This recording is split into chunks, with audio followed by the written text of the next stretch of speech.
ele vai estar no profeta menor, antes de Naum e logo depois de Amós. Ficou mais fácil para você achar Miqueias, capítulo de número 6.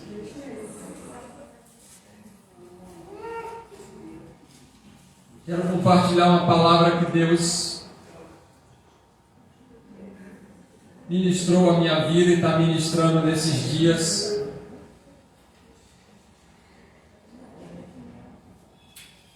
Você vai se deslocar para o versículo de número 8 de Miqueias, capítulo número 6. E eu quero ler na nova versão transformadora, a NVT. A tua palavra aberta, Pai, precisamos do auxílio do teu Espírito Santo para poder nos dizer, nos ensinar, nos mostrar, nos conduzir pelas Escrituras Sagradas, a fim de não somente compreendermos o que está escrito, mas nós termos o entendimento daquilo que é necessário para os nossos dias. É por isso que nós oramos nesse momento em Cristo Jesus. Amém. Ó povo, o Senhor já lhe declarou o que é bom e o que Ele requer de você. Que pratique a justiça, ame a misericórdia e ande humildemente com seu Deus. Tem algumas traduções que vai dizer para amar a fidelidade. Essa não seria uma boa tradução, porque vai ter uma raiz da palavra fé que vai colocar a compaixão para gerar misericórdia. Está muito confuso. Eu prefiro que fique ame a misericórdia. Está muito mais claro para que a gente possa ter um entendimento. Amém? Amém. Olha só o que é que esse profeta ele vem declarar ou falar para a nação. É lógico que quando a gente entende o que Miqueias estava fazendo e como ele estava trabalhando, amando de Deus, cheio do Espírito de Deus para poder realizar algo, a gente começa a perceber que o povo de Israel, principalmente Judá, estava afastado dos caminhos do Senhor. E lógico que Deus ele sempre vai declarar através dos profetas, vai falar para a nação, vai falar para o povo, principalmente para o povo dele, algumas orientações para que se volte realmente a alguns princípios e possa avançar naquilo que Deus quer e se colocar diante do Senhor.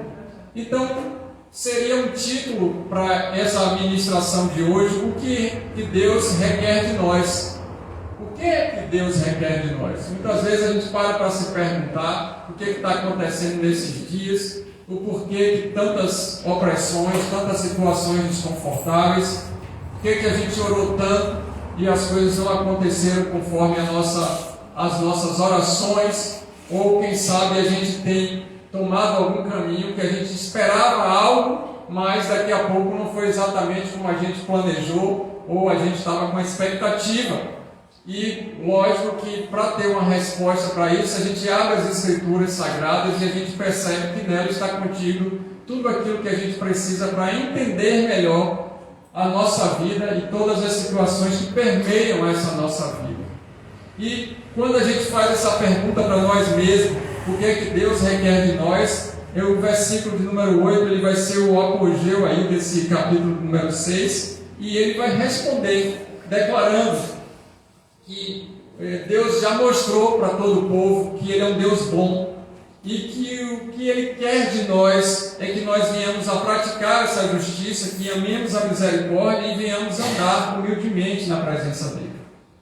Essa situação aqui que estava acontecendo, o próprio Isaías já tinha profetizado e falado, direcionado o povo, dizendo para eles: vocês estão pensando que está tudo bem, tem uma aparência que está servindo a Deus, mas na realidade vocês estão doentes da cabeça à planta dos pés. Você pode conferir Isaías capítulo número 1, versículo número 4 e 5. Vai dizer exatamente isso. Isaías era contemporâneo de Miqueias. Isaías já tinha profetizado sobre essas coisas. E Miqueias vem e reafirma algumas situações que são necessárias para que a gente possa ter uma compreensão melhor e se posicionar como uma igreja verdadeira nesses dias para frente. Amém? Então o profeta ele vem falar do povo, com o povo, a respeito do que Deus deseja, o que cada um de nós fizéssemos. Você pode encontrar isso no versículo de número 1 e de número 2 do capítulo número 6 aí. Ouçam o que diz o Senhor. Então é necessário que a gente escute e entenda o que Deus está falando. Fiquem em pé e defenda a sua causa, que as colinas ouçam o que você tem para dizer. Ouçam os montes a acusação do Senhor. Escutem alicerces eternos na terra, pois o Senhor tem uma acusação contra o seu povo. Ele está entrando em juízo contra Israel. Aqui a maquiagem da religiosidade era evidente. Eles estavam colocando um verniz por cima de uma couraça de pecado, achando que os sacrifícios, achando que fazer coisas para Deus poderia barganhar, poderia fazer com que Deus olhasse para eles e aceitassem a maneira de viver deles, porque eles tinham ritos cerimoniais, porque eles tinham um certo compromisso religioso de estar nos templos, de estar nas sinagogas, de estarem reunidos, de se vestirem parecendo que eram super, hiper religiosos, tinham um linguajar adequado para aquele que andava de acordo com as escrituras sagradas. Então eles estavam com a fantasia, mas na realidade Deus conhece o coração e sonda esses nossos corações, prescrutando as nossas mentes, e Ele, o nosso Deus, Ele conhece cada um de nós. E é por isso que Deus diz assim: a partir de agora, vocês estão parecendo que são alguma coisa, mas na realidade eu quero te apresentar quem vocês são de verdade. É como se a pessoa fosse para uma consulta médica, fez uma tomografia do tórax ou um raio-x e visse lá que está com pneumonia. A característica do sintoma está claro, aquela secreção, aquela tosse, aquela falta de ar, e a pessoa dissesse assim para o médico: olha, pega esse hidrocor preto aqui, melhore essa radiografia, pegue esse branco e faça com que haja uma tinta, pinte aqui com a tinta guache e não deixe as pessoas saberem que eu estou doente. Aí o médico ia aceitar isso, também corrompido com o pecado, ia pintar e devolver a radiografia e mandar o paciente para casa, ou a pessoa, sem um devido cuidado. Os dias iam passar e a tendência era piorar a ponto de chegar, a quem sabe, até a morte. Seria um retrato do que estava acontecendo aqui. Uma aparência fantasiosa tentando enganar a si mesmo e aos outros, com algumas ações que não condizia com as escrituras sagradas, fora dos princípios de Deus. Então Deus levanta Miqueias naquele tempo para poder falar com eles assim: eu vou colocar vocês diante do tribunal, e eu sou o juiz, Deus falando. Vocês vão apresentar as suas causas, mas eu quero lembrar para vocês algo antes disso. E aí ele faz essa pausa. E então o cerne da questão aqui é Deus tratando com cada indivíduo como pecador, tanto individualmente quanto coletivamente. E a gente pode perceber isso a partir do versículo de número 3, que diz assim: meu povo, o que eu fiz contra você? Eu fui muito exigente, me responda. Olha o que Deus está falando para a igreja. O que eu fiz para vocês ficarem dessa maneira? O que é que está chateando vocês, que vocês estão exigindo de mim algo parecendo que eu não sou um Deus na vida de vocês? Eu tirei do Egito, eu redimi a terra da escravidão, enviei Moisés, Arão e Miriam para conduzi-los.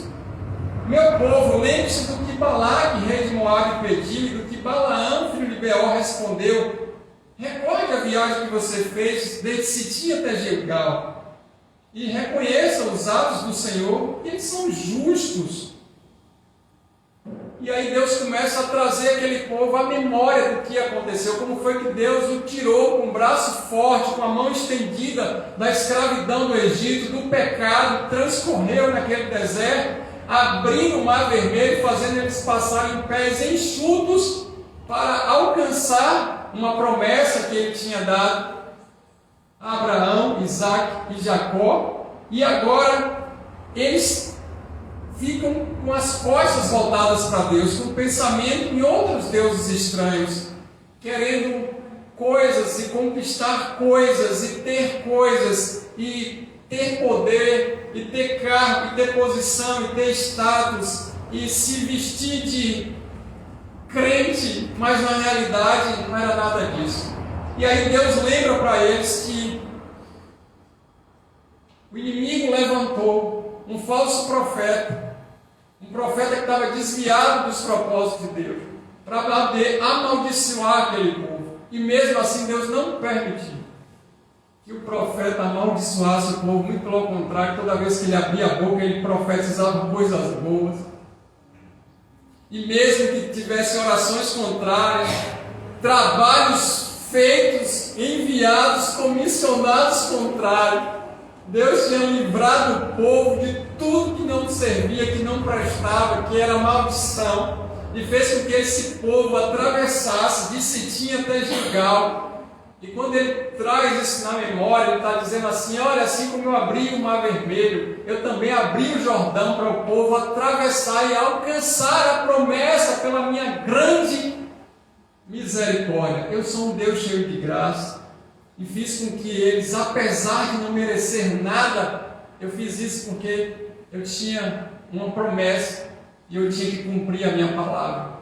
E eu abençoei, eu os perdoei, eu enchi eles, dei a eles tudo que eles precisavam e coloquei eles numa terra que mana leite e mel, uma terra abençoada. Coloquei eles em um lugar melhor. E aí eu me recordo de como eu era escravo quando eu era jovem, quando eu era criança, as noites, muitas noites sem dormir, endemoniado, possesso, vendo vulto. Quando eu olho para a minha vida atrás, eu não quero voltar atrás.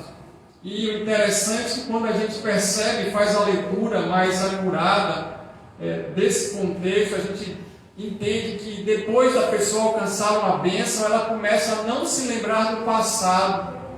E a gente tem um filósofo, que ele vai de Santayana, que ele diz assim: se o povo não se lembra do que aconteceu no passado, ele vai ficar com a memória tão superficial que vai repetir os mesmos erros do passado, porque eles não se lembram da bênção de Deus e vão acabar virando as costas para Deus, porque a mente está completamente adormecida no pecado. Um povo que não conhece a sua história, ele vai repetir os erros do passado. E muitas vezes vai repetir até pior, porque ele vai se vender para aquele passado. Ele vai se prostituir com outros deuses. Ele vai se deixar levar por coisas, porque teve um esquecimento do passado. Alguma coisa parecida é mera coincidência. E o que estava sendo então enfatizado naquele momento era a conduta ética e moral daquele povo, de acordo com os princípios de Deus.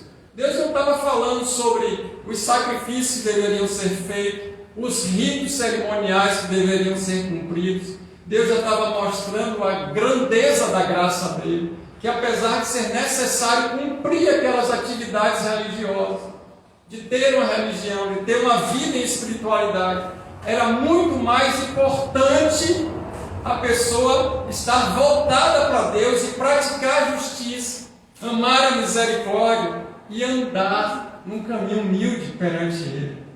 E a gente percebe então nos versículos 6 e 7 algo importante, dizendo assim: como eu poderia comparecer diante do Senhor? Agora o povo dizendo: e curvar-me perante Deus exaltado? Deveria oferecer um holocausto de bezerros de um ano? Ficaria o Senhor satisfeito com milhares de carneiros, com 10.000 ribeiros de azeite? Devo oferecer o meu filho mais velho por causa da minha transgressão, o fruto do meu corpo por causa do pecado que eu cometi? E aí o povo começa a negociar com Deus, o profeta falando, e o povo negociando com Deus. Não, Deus, se a gente fizer 21 dias de jejum e oração, e se a gente fizer 40 dias de jejum, e se a gente começar a levar um bocado de coisa para frente dos quartéis, e se a gente se mobilizar em todas as ruas da nação, e quem sabe se a gente fizer algum sacrifício, né? A gente vai de joelho aqui para a próxima igreja. Não, Deus, a gente vai colocar alguns amuletos, algumas fitinhas, a gente vai fazer, já sei, a gente vai esperar chegar final do ano, a gente vai dar 7 mergulhos ou 7 pulos.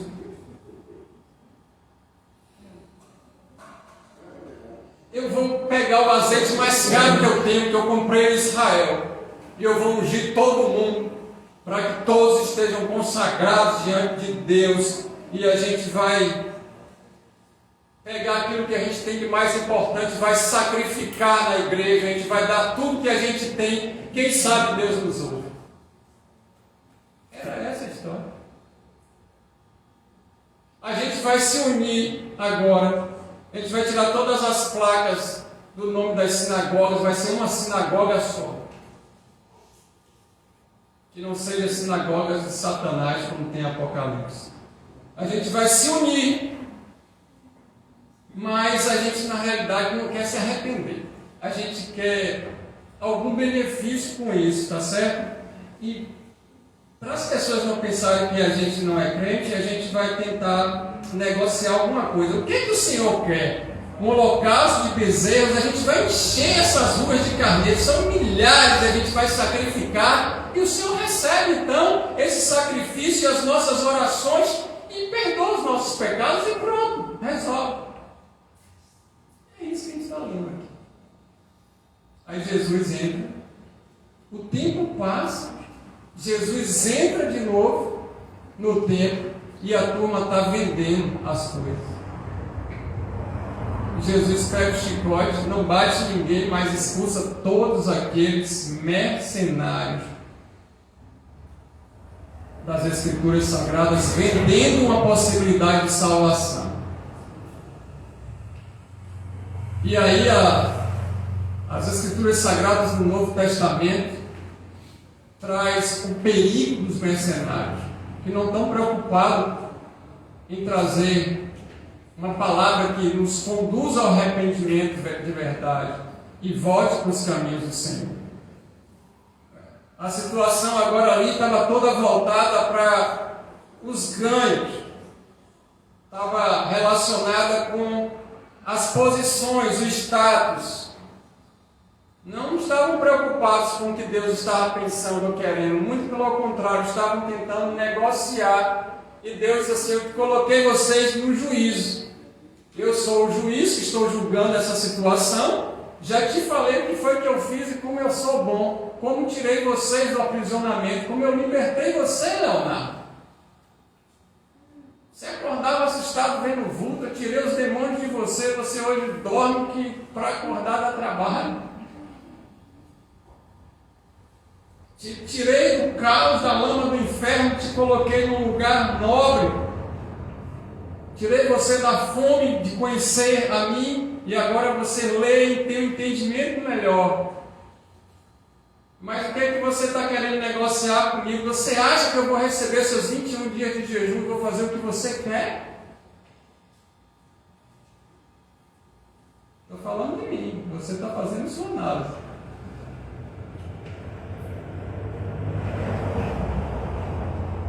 Olha para você mesmo e veja quem você é e aonde você está.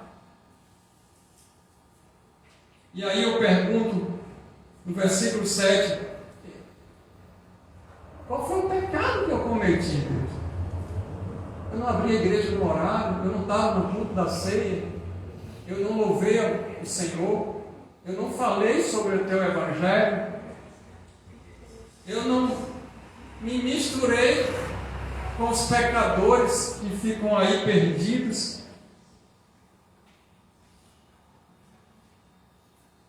Aí Deus nos coloca diante do tribunal dele e dizendo assim: o meu juízo vai acontecer sobre a vida de cada um e coletivo, e não tem quem tire. E o que Deus requer de nós? Só poderemos então praticar a justiça se tivermos sido justificados pela fé em Deus. Abra aí Romanos, capítulo de número 4. Olha o que Deus está falando comigo, contigo, com a igreja dele nesses dias. Mas fique até o final, porque você vai entender algo tremendo que Deus vai fazer no nosso meio. A palavra, ela vem dura aos nossos corações, mas no final tem algo sobrenatural e de refrigério para o povo dele. Romanos, capítulo de número 4, versículo de número 5. Como vamos praticar a justiça se não tivermos sido justificados pela fé em Deus? Olha a alta análise que Deus quer que a gente faça. A nossa justiça própria de nada vale. A gente querer fazer algo como justiceiros, pior ainda.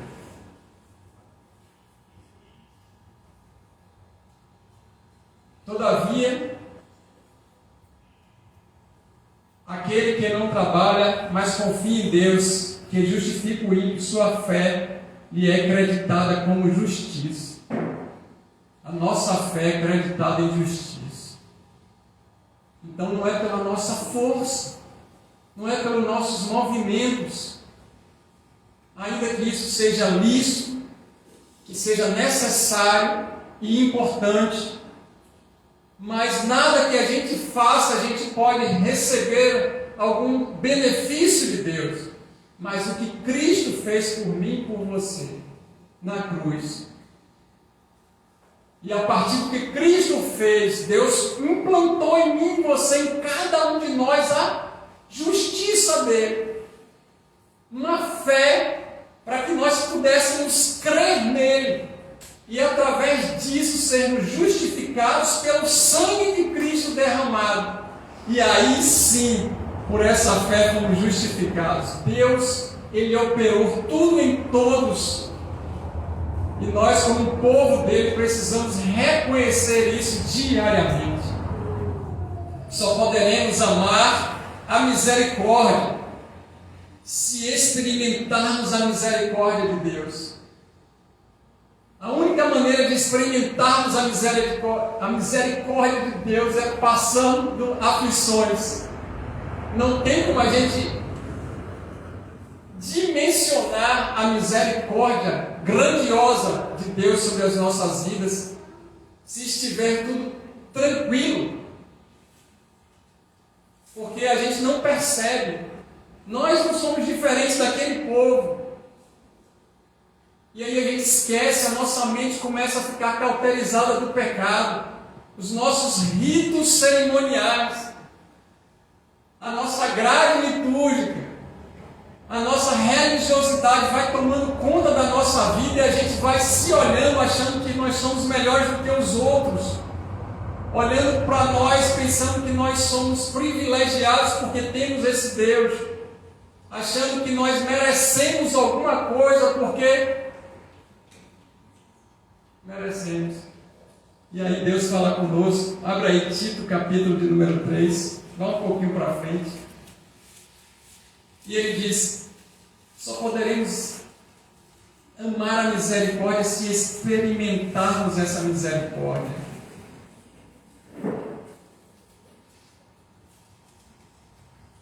Tito, capítulo número 3, versículo de número 5.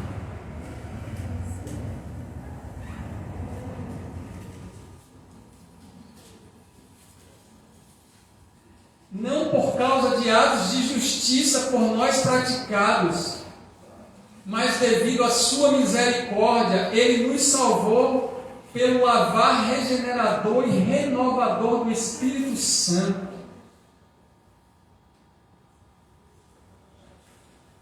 Louvado seja Deus. Só poderemos ou andaremos em humildade diante de Deus se confessarmos os nossos pecados, reconhecendo que somos pecadores e nos apropriarmos das promessas dele. 1 João 1,9 diz assim: quando confessamos os nossos pecados, ele é fiel e justo para nos perdoar e nos limpar de toda imundícia. Só andaremos humildes diante de Deus se reconhecemos os nossos pecados. Aquele que não reconhece o pecado não tem como ser humilde diante de Deus, e a graça fica contrária à salvação. Aquele que não reconhece que é pecador, muito pelo contrário, que fica se comparando e dizendo: não acredito que nessa nação exista alguém mais santo do que eu, é um desgraçado, porque a graça se volta contra ele. Então a gente não pode nunca imaginar que a gente não carece de Deus. Humilhai-vos diante de Deus e Ele vos exaltará. E quando a gente volta para Miqueias, no ponto agora crítico, porque a gente não vai entrar no castigo. O castigo aconteceu se não houver arrependimento, em meio ao julgamento de Deus, o juízo de Deus sobre o povo. Ele espera que esse povo retribua, se volte para Ele, para que não haja julgamento. E Deus deu escape. Por isso que esse versículo 8, ele faz com que a gente entenda, reflita e se posicione diferente, para que o castigo não venha sobre nós, mas o castigo alcance, a repreensão alcance aqueles que não querem viver uma vida verdadeira com o Senhor nosso Deus. Então o primeiro ponto aí é praticar a justiça. Olha, a prática da justiça, ela é uma excelência moral, cujo modelo principal é Deus. O padrão de justiça é Cristo. Não há um justo, nenhum sequer. Todos os pecados estão destituídos da glória de Deus. Então o padrão de justiça é Cristo. O padrão de justiça não é do seu pastor. Ainda que você possa ter uma admiração por ele, o próprio Paulo diz assim: me imitem, assim como eu sou imitador de Cristo. Isso é uma virtude tremenda, é algo formidável. Mas o nosso padrão moral é Cristo. E quando a gente olha para a nossa realidade ao redor nesses dias, e a gente está falando muito em padrão moral, a gente está indo de encontro a muitos quesitos, e a movimentação toda é pelo quesito moral, por causa da corrupção. A corrupção é tudo que é imoral, é tudo que está pervertido diante daquilo que a gente entende que é um padrão bíblico. Mas esses mesmos conservadores, quando a gente entrevista, quando a gente pergunta, estão no terceiro casamento. Que padrão moral é esse que Miqueias diz assim? Como a gente pode fazer para sanar essa situação? A gente não precisa contar isso, a gente vai falar sobre outras coisas. E aí a gente vai dizer que um é mentiroso, o outro é mentiroso, você é mentiroso, mas não fala nada aqui não, porque eu estou no terceiro casamento. É a história de Miqueias. Então Deus convoca o povo para se arrepender. Louvado seja o nome do Senhor. E aí quando a gente se enxerga no meio desse povo, a gente tem que tomar uma outra atitude. Uma atitude agora como igreja que está santificada por Cristo. É por isso que ele faz uma pausa no versículo 8 para nos ensinar, e a partir daí a gente não caminhar como o povo vai caminhar. Amém? Estão comigo? Então olha as orientações de Deus para a igreja. Que grande bondade, misericórdia e compaixão de Deus para com o povo dele. Amém? Isso é maravilhoso. É extraordinário. Deus dá o escape para o povo dele por causa do imenso amor que ele tem. A justiça então vai apontar para uma conduta reta, um governo justo e o respeito pelas leis de Deus. Então a gente vai perceber aqui nessas entrelinhas que vão existir qualidades de Deus, características do Senhor, que estão nele e que vão ser reproduzidas em nós. Deus está esperando então que a gente pratique a justiça, que a gente esteja com ele para que o caráter dele seja refletido em nós. Nós somos imagem e semelhança dele. Quando a gente olha um para o outro, a gente vê o reflexo de Deus na vida das pessoas. É isso que Deus estava pedindo naqueles dias. Eu quero que aqueles que não me conhecem olhem para vocês e saibam que vocês são meus, que vocês são crentes de verdade, que vocês não mudem os discursos por conveniência. Sim, não. Porque não existe nenhuma ideologia que seja correta, ou melhor, ou superior. Porque Deus não é um Deus de ideologia, Deus é um Deus de mandamentos. Ele é um Deus de princípios.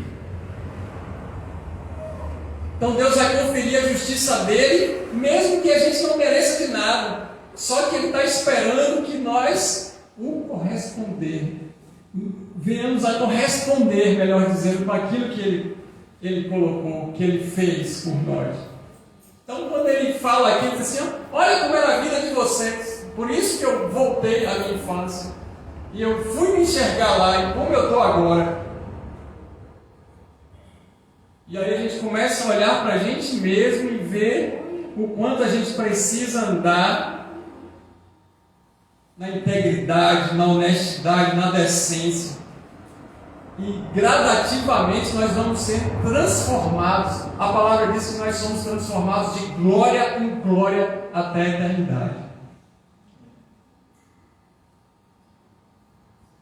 Crentes, a gente precisa vencer a nossa carnalidade para que não sejamos instrumentos da injustiça.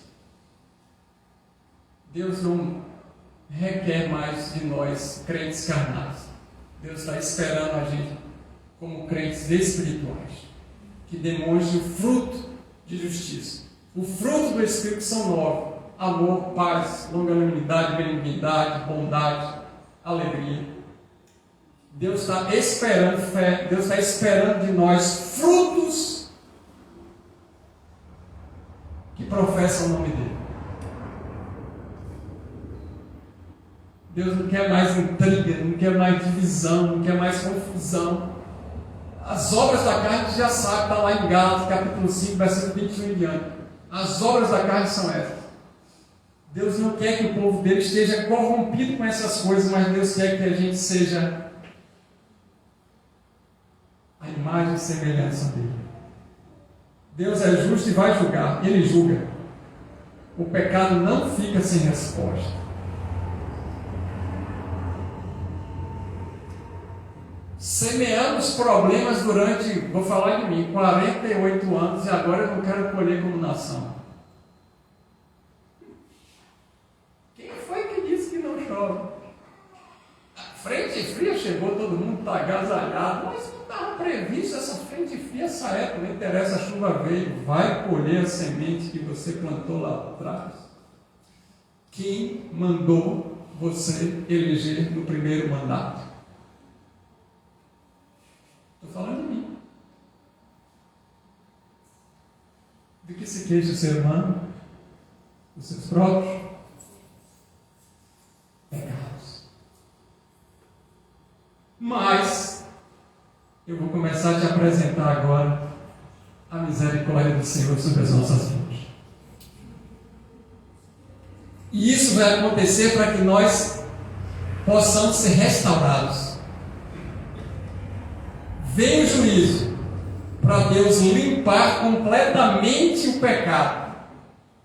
E aí, Ele nos oportuniza, faz com que os ofensores possam ser restaurados.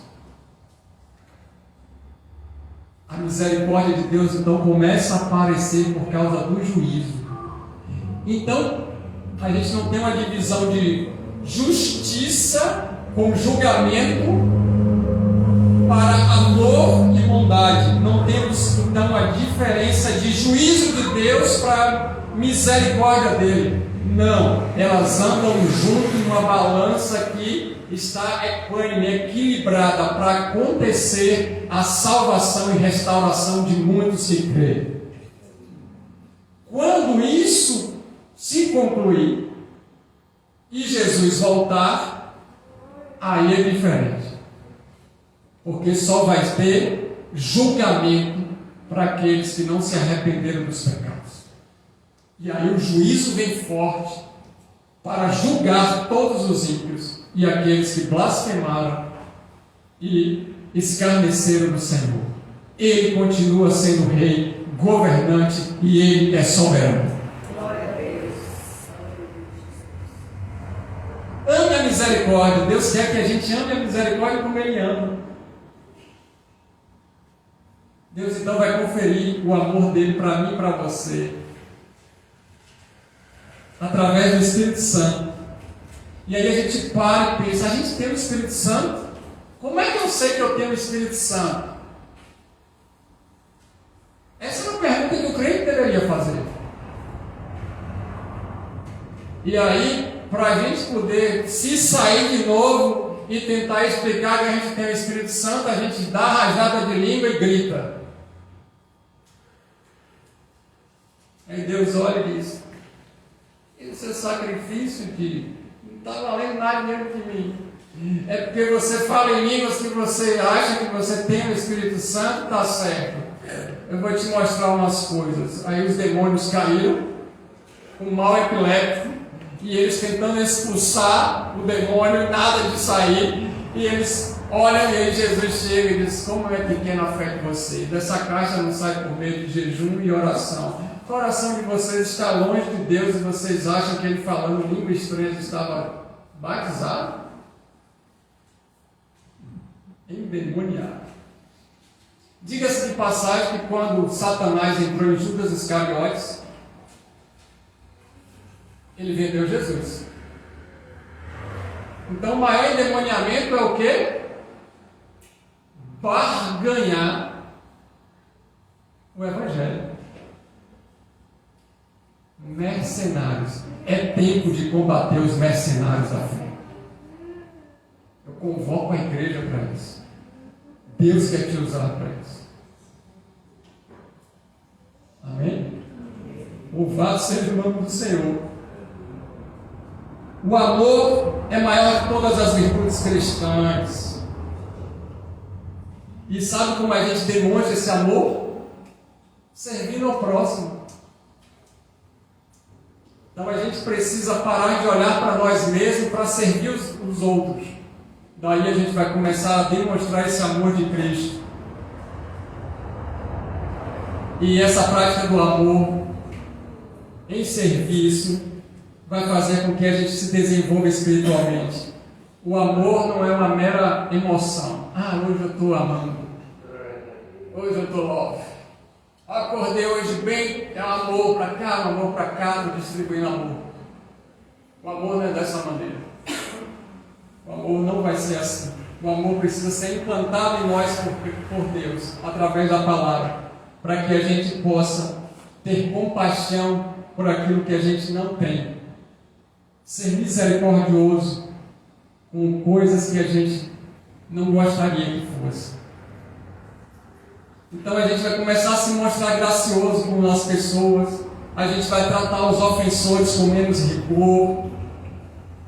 Nós vamos poupar, na realidade, a punição severa. Deus não aplica o castigo que nós merecíamos. Essa é a grande misericórdia. O amor faz com que Deus não aplique em nós o castigo. Opa, peraí. Se esse amor de Deus faz com que Ele não aplique o que a gente merece, está recheado de bondade e misericórdia, então Deus está dando livramento para a igreja dele nesses dias. Aleluia! Agora a gente vai precisar o quê? Reconhecer os nossos pecados. Qual é o nosso interesse de estar congregando? Qual é a nossa motivação de estar na igreja? O que está dentro de nós que nos faz sermos religiosos, evangélicos? Essa é a pergunta que a gente precisa responder para a gente mesmo, porque os atos de caridade vão gerar cura. E Deus, com esses atos de caridade, vai fazer com que as nossas dores sejam aliviadas, os nossos sofrimentos amenizados. Tem pessoas que elas fazem aliança com Jesus porque é conveniente. Se você chegar no presídio e alguém está precisando de coisas, eles sempre estão precisando de coisas. E o cerco fechou no presídio, é vistoria, e sabe que está tendo um culto. E vai começar o culto na aula dos cristãos, dos crentes. E quem está na aula dos crentes tem alguns, entre aspas, benefícios que os outros não têm, porque não se espera de um crente que faça coisas que o outro faça, porque não vai estar drogado, etc. Para não entrar nesses detalhes. E aí a gente faz um culto rápido lá, em 10 minutos, diz quem quer fazer aliança com Jesus. Todos os dias eles vão fazer aliança com Jesus, 365 dias até acabar a pena, pessoal. Mas não houve arrependimento. Está entendendo o que eu estou falando? Então tem pessoas que elas vão fazer aliança com Jesus, vão aceitar Jesus porque é conveniente. Mas elas nunca se arrependeram, elas nunca se converteram. Aí ela mergulha nas águas do Jordão. Ela se afoga no rio Jacuí. Ela pula na piscina e faz xixi no vizinho. Ela está em todos os cultos, mas não está em Cristo.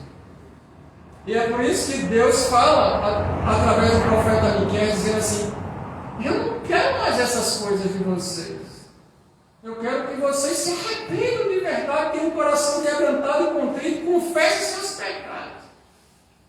Faça isso diariamente, se volte para mim, porque as minhas misericórdias não são contrárias à minha justiça. Eu sou um Deus que julga. Eu vou mostrar no fim as minhas misericórdias com ações bondosas. Se voltem para mim, andem comigo. Deus está pedindo o povo para andar com Ele. É tempo do povo voltar-se para Deus, se arrepender dos pecados, avançar como igreja do Senhor.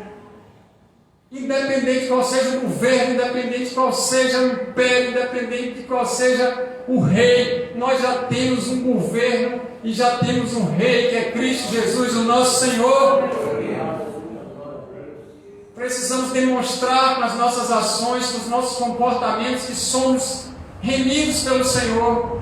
Precisamos falar a verdade para as pessoas.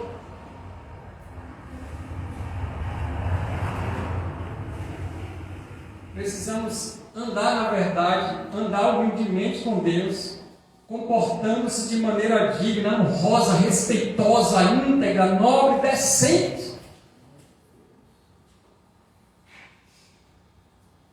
Não convém na boca do crente palavras torpes, xingamentos, palavrões, fúria, raiva. Não convém na vida do crente ódio, mágoa, ressentimento, desrespeito com as pessoas. Não.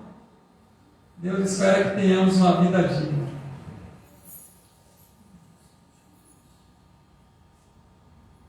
Se temos uma posição diferente, a gente fica calado a hora.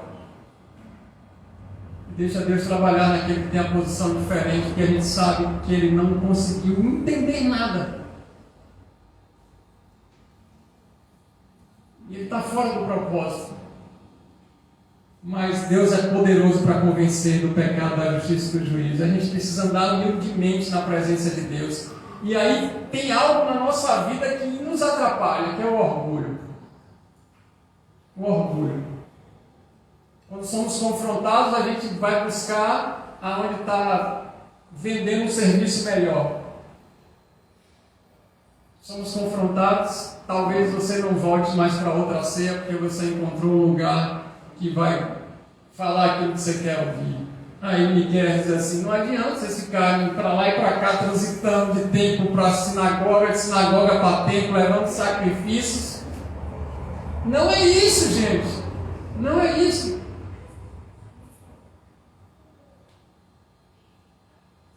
Ouça o que o Senhor diz. Aí Deus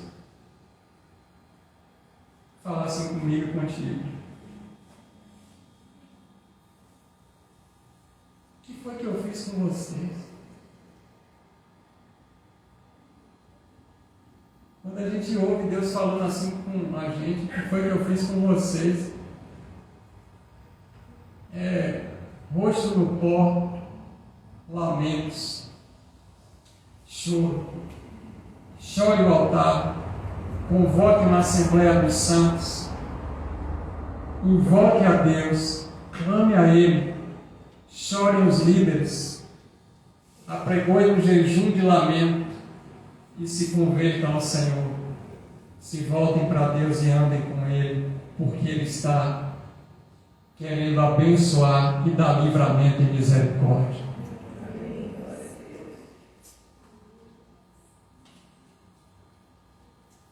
Então a nossa movimentação,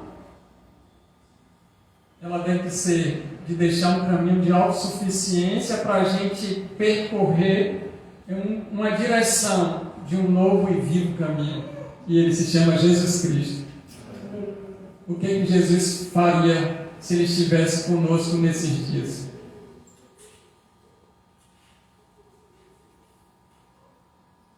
O que Deus requer de nós? Jesus estar conosco através da pessoa do Espírito Santo que habita em mim e em você. E o que Deus requer de nós é que pratiquemos essa justiça, sejamos corretos, amemos a misericórdia, tenhamos compaixão dos outros, temos compaixão, olhe o outro com outro olhar, com o olhar de Cristo, e ande humildemente na presença dEle. Andar humilde na presença dEle é uma das melhores ou maiores virtudes, vai nos proteger do orgulho, pessoal. Vai nos isentar da arrogância e nos livrar da altivez. Aquele que confessa e deixa alcança a misericórdia. Quem não quer se arrepender e deixar as práticas pecaminosas não alcança a misericórdia e vai ter uma vida desgraçada daí para frente. Deus está falando. E é falando com a igreja. E eu sei que está ecoando em toda essa nação a palavra verdadeira, não somente através dessa casa de oração. Deus está nos livrando da desgraça. Mas aqueles que estiverem tementes a Ele, aqueles que estiverem andando de acordo com a vontade dele. O primeiro ponto, então, é a humildade, reconhecer que nós precisamos dele em tudo. Deixa o orgulho de lado. Deus nos faz enxergar as nossas fragilidades, as nossas limitações, nos faz reconhecer a nossa dependência dele. Porque Ele é um Deus da providência, Ele é um Deus cheio de graça e que vai de encontro às nossas necessidades. Isso é andar humilde com Ele. A gente não precisa mais de nada, a gente só precisa andar temente ao Senhor. E Ele nos fez andar com Ele. O Senhor se revelou para mim e para você na pessoa de Cristo para nos dar a oportunidade de continuarmos andando com Ele. O pecado adentra no jardim do Éden E o ser humano deixou de andar e ter um contato íntimo com Deus. E Cristo vem para restaurar, com o último Adão, toda aquela situação, nos oportunizando de novo estar na presença dele para todos sempre. Amém. A humildade então vai afastar os juízos temporais de Deus. Escreva isso que eu estou te falando, grave isso. A humildade nos afasta dos juízos temporais de Deus. Deus está chamando e convocando a igreja para se humilhar na presença dele, para ele afastar o juízo sobre nós, como pessoas individuais, julgamento como nação. Deus está dando mais uma oportunidade para a igreja dele. E é lógico que nesses momentos de aflições, o andar com ele vai ser desenvolvida essa humildade. E Deus vai nos dar discernimento para saber o que é falso e o que é verdadeiro. São tempos de Deus separar os bodes das ovelhas. Deus está separando o joio do trigo. Porque a ceifa vai chegar.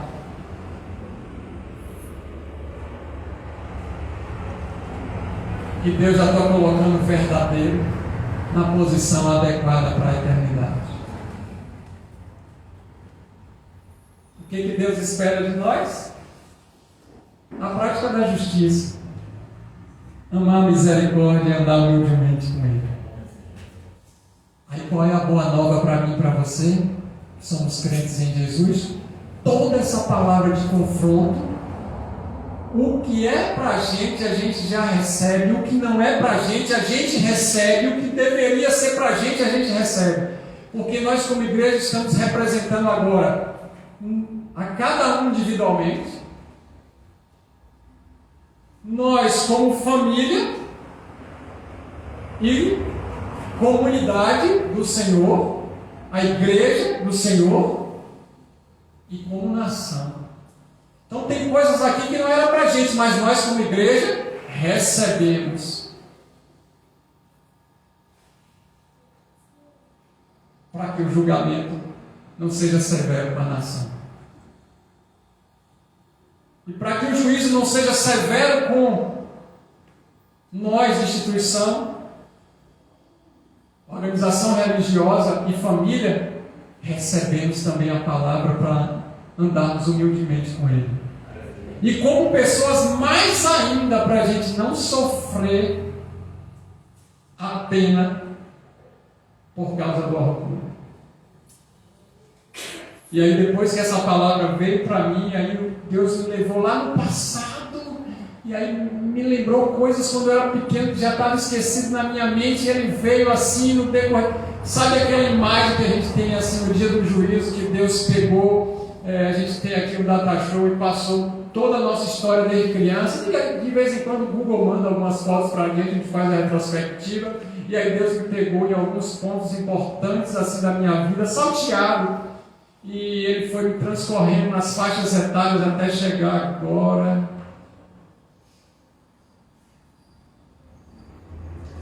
Para quem iremos se só o Senhor tem a palavra de vida eterna? Jesus chega para a gente encerrar. Jesus chega para aquele jovem rico e ele diz: eu já pratico todas essas coisas. Essa palavra não foi para mim.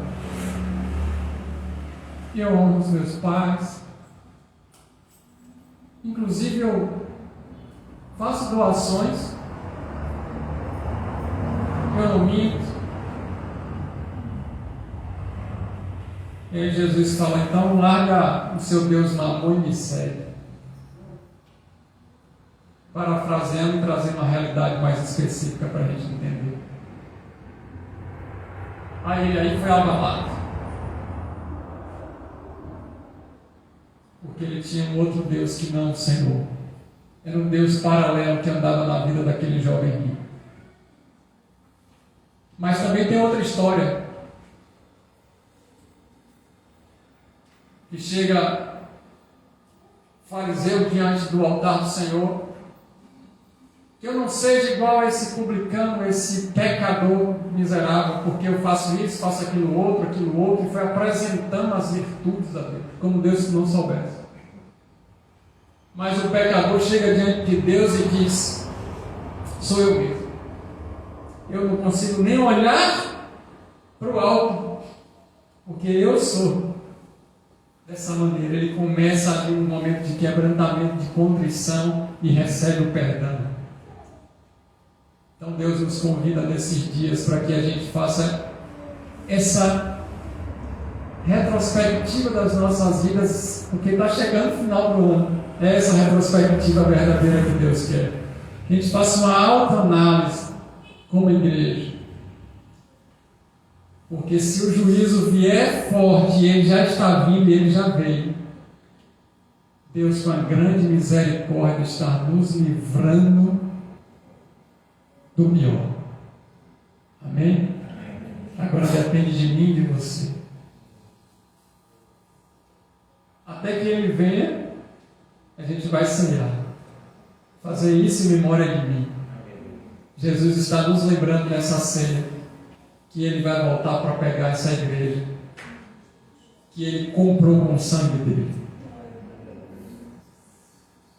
E a igreja que representa ele na face da terra não está alinhada a partidos políticos. Não está enconchado com o Estado.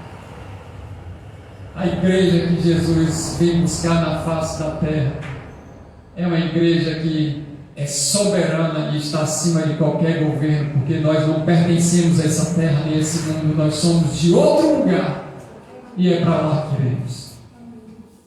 Os justos julgarão as nações. Quero te convidar nesse final de tempo que a gente tem para a gente se humilhar na presença do Senhor.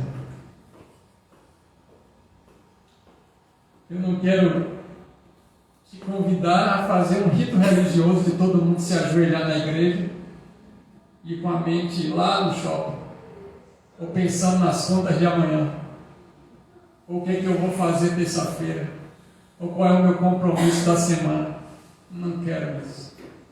Eu estou te convidando, se você puder, se humilhar na presença de Deus. Reconhecer que Ele é um Deus misericordioso, que Ele ama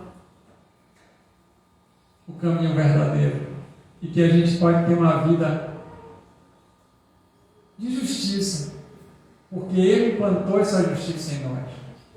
De nós mesmos não temos o que oferecer, o que dar, o que fazer. Quem somos nós, limitados, humanos e pecadores? A nós o opróbrio, a vergonha, o desmerecimento e a punição. Aliás, Senhor, era para estarmos no inferno.